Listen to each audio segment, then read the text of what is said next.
Sa Caloocan, magpapatawa, kakanta, sasayaw, at maninira ng kapwa na iboboto nating patuloy.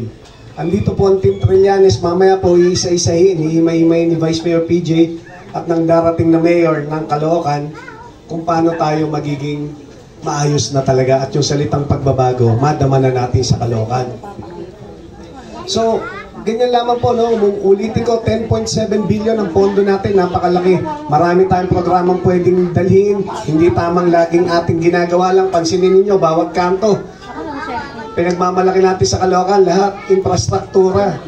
Pero yung mga kalsada, maayos pa, tinitibag na. Di ba? Sayang ang pondo.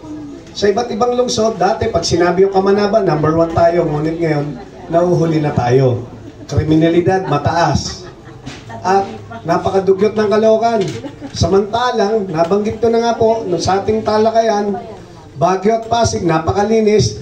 Kumpara sa Baguio at Pasig, na dugyot ang Caloocan, mas malaking nilalabas nating pondo. 890 million kada taon. Marapat lamang pong putulin na natin ang korupsyon. Na patuloy hindi natin nadadama ang City Hall. Nadadama lang natin ang City Hall, dalawang pagkakataon. Una, may okasyon, at saka ikalawa, eleksyon. Hindi tama.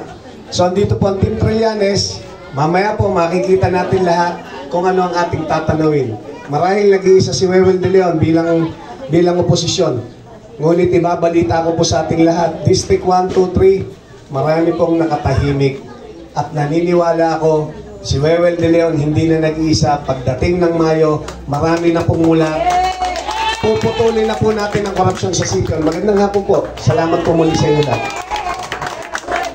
Muli, palakpakan natin ang nag-iisang sundalo sa lungsod ng Caloocan, Konsehal Wewel De Leon.